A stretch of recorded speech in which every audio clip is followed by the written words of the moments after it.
ഒന്നും കിട്ടിയില്ല, ഞങ്ങൾക്ക് പറ്റുന്നില്ല. കാര്യം മീൻ പിടിക്കുന്നവരാണ്, ക്ഷമയുള്ള ആൾക്കാരാണ്. പക്ഷെ അവരുടെ ക്ഷമ ഒത്തിരി കെട്ടു നിൽക്കുവാണ്. ആ ക്രിസ്തുനോട്, ആ യേശുവിനോട് വേണമെങ്കിൽ പറയാം, കർത്താവേ പറ്റത്തില്ല, എനിക്ക് ഇനി പറ്റത്തില്ല. കാര്യം ഞങ്ങൾ ഇത്രയും നോക്കിയിട്ട് പറ്റാത്ത കാര്യം നിങ്ങളൊരു വാക്കിന് നടക്കുമെന്ന് കാര്യം എന്ന് പറയുമ്പോൾ നേരത്തെ പറഞ്ഞ വചനമാണ് അതിലെ കാര്യം. നേരത്തെ ഒരു കാര്യം പറഞ്ഞ് കേസയാണ്, നീ പത്രോസാണ്. ഈ ഒരു വെളിപ്പാട് അവന്റെ ഉള്ളിൽ ഇങ്ങനെ കിടക്കുക.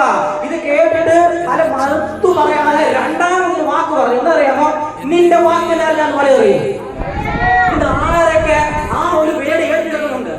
ഇന്ന് ആരൊക്കെ ആ ഒരു വേട് ഏറ്റെടുക്കുന്നുണ്ട്? കർത്താവേ, നിന്റെ വാക്കിന് ഞാൻ മലയിറക്കുമെന്ന് ആരൊക്കെ ആ ഒരു വേട് ഏറ്റെടുക്കുന്നുണ്ട്? ആ ഒരു വേട് ഏറ്റെടുത്ത് കഴിഞ്ഞാൽ ഇന്ന് നിന്റെ വിടുതലാണ്, ഇന്ന് നിന്റെ വിടുതലാണെന്ന്. ഈ വേട് നമ്മൾ ഏറ്റെടുക്കാത്ത നമ്മൾ പറയും, കർത്താവേ എല്ലാം ചെയ്ത് അങ്ങനെ ഇങ്ങനെ എല്ലാം ചെയ്തു, പക്ഷെ നടക്കുന്നില്ല. അവിടെ നമ്മൾ ഉപേക്ഷിക്കും. പക്ഷെ ആ ഉപേക്ഷിക്കുന്ന സെക്കൻഡിലായിരിക്കും യേശു മറുപടി തരാൻ നിൽക്കുന്നത്. വിഷയം പ്രാർത്ഥിക്കുക. കറക്റ്റ് 1 മണി വരെ സമയം വെച്ചു. 1 മണി വരെ പ്രാർത്ഥിച്ചു. 12:58 വരെ ഒരു നടപടിയില്ല, ഒരു ഇതുമില്ല. പ്രാർത്ഥിച്ചു ഒരു ഇതുമില്ല. 59 പറ്റത്തില്ല. അവസാനം എന്ത് ചെയ്യും? നടക്കുന്നില്ലെന്ന് പറഞ്ഞാൽ നമ്മളെന്താ ദൈവത്തിനെ പിറകോട്ട് ഇറങ്ങും. പക്ഷേ തിരിച്ചു 1 സെക്കൻഡ് നോക്കിയാൽ മതി. ആമേൻ. 12:59 ആയുള്ളൂ. 1 മിനിറ്റ് 1 സെക്കൻഡും കൂടെ ഉണ്ട്. ഈ സെക്കൻഡും കൂടെ നീ നോക്കിയാൽ മതി. എന്താണ് ഈ 1 സെക്കൻഡും കൂടെ നോക്കുന്നില്ല നമ്മൾ.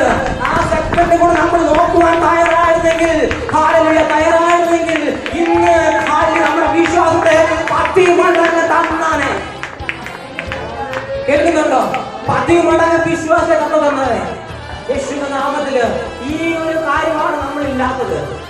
എങ്കിലും നിന്റെ വാക്ക് നമ്മൾ കേൾക്കുന്നില്ല. ഈ വാക്ക് ഇന്ന് ഏറ്റെടുത്ത് കേൾക്കുവാൻ തയ്യാറാണെങ്കിൽ എനിക്ക് വിടുതല. വിശ്വസിക്കുന്നുണ്ടോ? യേശുവിന്റെ നാമത്തില് ഇന്ന് ഈ വചനം ഞാൻ ഏറ്റെടുക്കുക.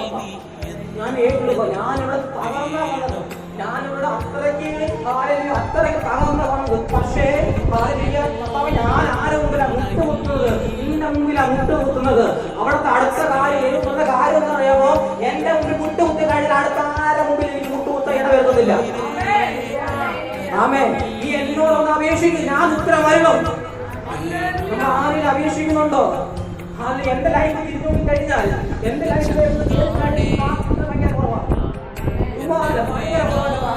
നേരത്തെ ഞാൻ കഴിഞ്ഞ നാളുകളൊക്കെ ഞാൻ പ്രാർത്ഥിക്കുകയും 12 മണിക്ക് പ്രാർത്ഥിക്കുന്നു കഴിഞ്ഞാൽ എന്റെ പ്രാർത്ഥന കഴിയുന്നത് 6 മണിക്കാണ്. അതുവരെ ഞാൻ 2 മണിക്കൂർ അന്വേഷണം മാത്രമാണ്. ബാക്കിയുള്ള സമയം മൊത്തം പ്രാർത്ഥനയാണ്. പക്ഷെ ആ ഇപ്പൊ പറ്റുന്നില്ല. എനിക്ക്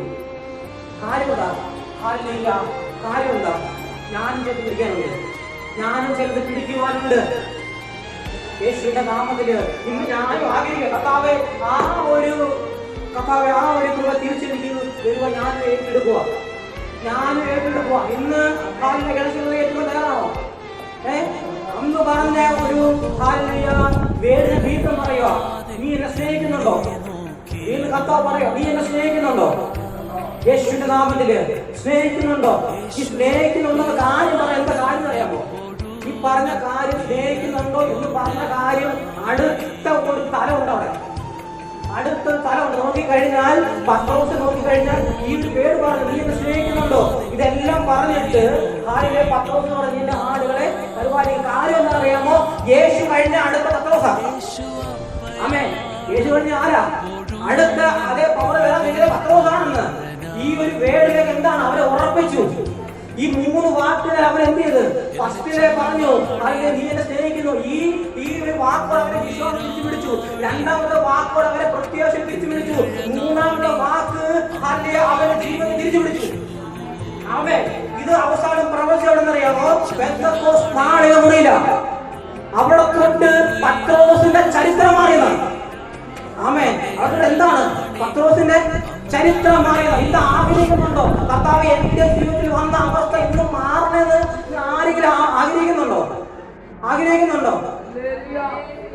ഹല്ലേലൂയ. നമ്മൾ വന്ന എന്തിനാ? നമ്മൾ വന്ന വെറുതെ പ്രാർത്ഥിക്കാൻ വേണ്ടിയാണോ? ഹല്ലേലൂയ. പണ്ടുള്ള പ്രാർത്ഥന അല്ല പണ്ട് അല്ലെങ്കിൽ യേശുവിന്റെ കാലഘട്ടത്തിൽ പത്രോസിന്റെ കാലഘട്ടത്തിലുള്ള പ്രാർത്ഥനകൾ കണ്ടിട്ടുണ്ടോ? അല്ല, അവര് ഇരുന്ന് കഴിഞ്ഞാൽ മറുപടി കണ്ടിട്ടേ എഴുതിക്കത്തുള്ളൂ. കാര്യം എന്താ അറിയാമോ?